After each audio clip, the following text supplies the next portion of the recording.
Hello, everybody. This is Mrs. Levin here, and I am ready to introduce gas laws to you for honors chemistry. Now, if we all take a deep breath and concentrate real hard, we are going to be sure to pass gas together. Okay? All right, so let's do this. All right, so number one, we want to make sure that we are really good with all of our pressure units that we went over in the States of Matter chapter. Just to review, 1 atmospheric pressure is what we experience here at sea level, which is equal to 760 millimeters of mercury, and then 760 torr. Torr was named after Evangelista Torricelli, who developed the first barometer. And then we also have 101.3 kPa, which stands for kilopascals. All the units are equal to one another, so you need to be able to convert between atmospheres, millimeters of mercury, torr, and kPa seamlessly so that all of our units cancel out when we're doing our conversions, because we're going to be using pressure a lot in the gas laws chapter. All right, in gas laws, there are 7 main gas laws. The first 3 are the fundamentals. Okay, Boyle's law, Charles' law, Gay-Lussac's law. Then we combine all 3 into the 4th gas law, which is obviously going to be named the combined gas law. The ideal gas law is going to take a gas and how it behaves ideally at STP, standard temperature and pressure, and set it against that. And then later on, we'll do Dalton's law of partial pressure and Graham's law of effusion. So first we have Boyle's law. Boyle's law is named after Boyle. This is Boyle. Okay, Boyle's law does not mean BOIL as in to vaporize a liquid. Okay, so be very careful with that. Okay, and it's not how we boil stuff. All right, so Boyle's law says that if you have a constant temperature, so not heating up, not cooling down, the volume and the pressure of a gas are inversely proportional.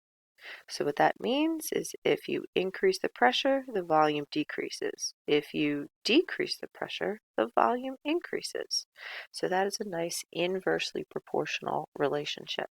We express this by P1 times V1 equals P2 times V2, where the 1 is going to be the initial pressure or the pressure before we do anything, and the 2's are going to be the final pressure and volume, or what happens after we do our experiment.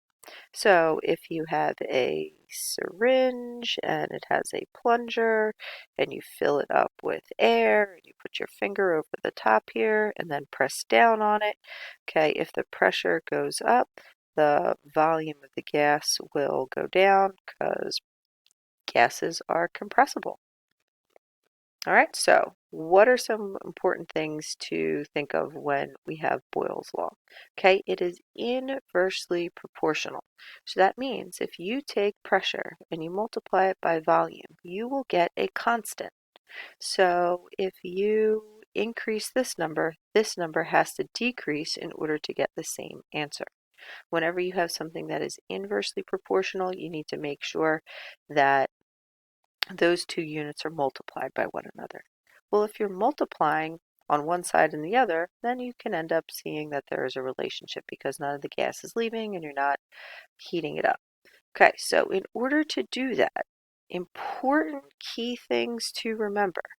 Both of your pressures have to be in the same units. They both have to be in atmospheres, in mmHg, in torr, or in kPa. Here in the United States, we also work with PSI, pounds per square inch, something along those lines. They need to be the same so that your units will cancel out. You can't have torr on one side and kPa on the other, or atmospheres, or whatever. The other thing that you have to remember is that all of the volumes have to be in the same unit. Okay, so a common pitfall for my students is milliliters and liters. All right, 1,000 milliliters is going to be 1 liter. Have to make sure that you convert them before you end up solving anything. All right, so a sample gas law problem is going to look something like this. A sample of oxygen gas occupies a volume of 225 milliliters and 770 torr pressure. What volume will it occupy at 900 torr pressure?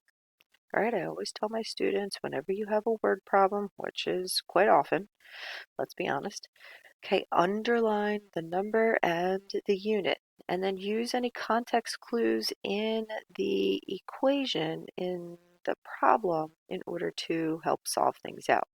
All right, so 225 milliliters. Milliliters is a measurement of volume, so this is what it started with, and this is what the pressure starts with.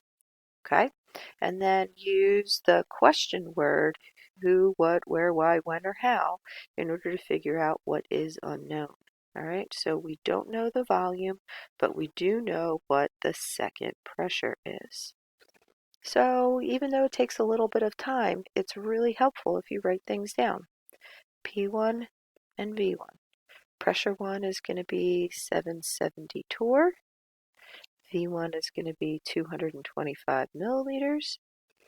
P2 is going to be 900 torr, and V2 is unknown.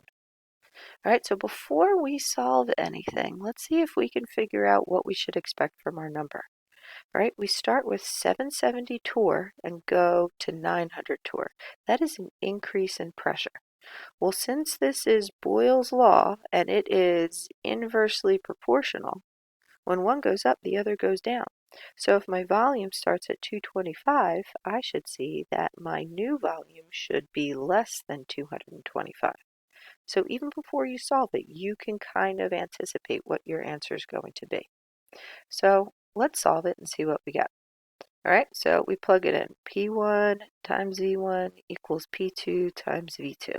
And we plug in 770 torr times 225 milliliters equals 900 torr times V2. So how do we get V2 by itself? V2 is currently being multiplied by 900, so the opposite of multiplying is dividing. So we divide this side by 900. Since it's an equality, we divide the other side by 900 to be equal to both sides. 900 torr and 900 torr cancel out. Torr unit and torr unit cancel out over here, leaving milliliters. So how do I put this into the calculator? All right, if you have a number in the numerator, you multiply. If the number is in the denominator, you divide. So put it in your calculator all at one time. 770 times 225 divided by 900 will give you, and then equals, and then that will give you 192.5 milliliters. Okay, is this answer going to fit our prediction? 225 goes down to 195. Absolutely. Great, we did it right. Now, last question. What about sig figs? What do we round to? All right, if you take a look at all of your numbers, this one has 3, this one has 3, this one has 3, so this one needs to have 3. So 192.5, this 5 rounds that up, and V2 should equal 193 milliliters. Okay, awesome. So next, okay, in my notes that I share with my students, I go through all the work in case they don't write it down or they can't read my handwriting. So voila, you have your 192 and turning into 193. Okay, so next up in the notes is going to be some demos that I have linked in there. So these are my favorite videos to show and to actually demonstrate in class, and it's going to use a bell jar and a vacuum chamber. And these videos are by the awesome Crazy Russian Hacker. So in this video, we have our bell jar. which is connected to a vacuum pump. The vacuum pump is going to take out all of the air inside. Okay, it has a little hose where it's connected right here. So what happens to it? Okay, the pressure is going to decrease. So what should happen to the balloons that have trapped amount of air in there? Well, it's inversely proportional, so the balloons are going to increase. Then they release air inside, and when they release air inside, the pressure goes up, so the balloons then go back down to normal. Over here, our crazy Russian hacker fellow is going to do the same thing with peeps. Okay? Peeps are marshmallows, and marshmallows are colloids, which means that we have trapped air in sugar, but they're not as stable. Okay, these are nice and elastic latex balloons, whereas these are basically going to be sugar. And just like we know with bubble gum, once you get to a maximum pressure down, volume increase, once you get to a maximum volume, they're going to pop. So you actually see that these guys are going to implode. And I definitely suggest that you check them out. There's lots of examples for Boyle's law. Um, Very common. Okay, so if you are going in an airplane, okay, you are going to ascend up in the airplane. The pressure is going to go down. The volume is going to increase. What happens? Your ears are going to pop. If you have a sinus infection or some sinus pressure, it's going to really, really hurt. Okay, if you go scuba diving, as you dive down, okay, the pressure is going to increase.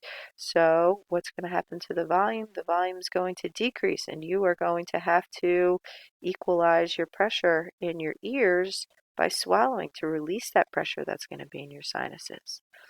But perhaps the most common one that I see with teenagers is this one. Okay, the water bottle squeezing demo. Oh, this was such a fad. So those of you that don't know it, you take an empty bottle. Okay, somebody starts squeezing it around and twisting it over and over and over and over again, and the lid pops off. Why? Because of Boyle's law.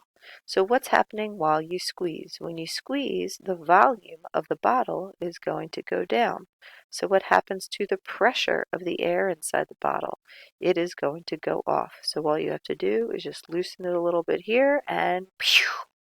Try not to poke anybody's eyes out. Okay, so be very careful if you do that demo of Boyle's law. All right, everybody, that's Boyle's law. Thanks for watching.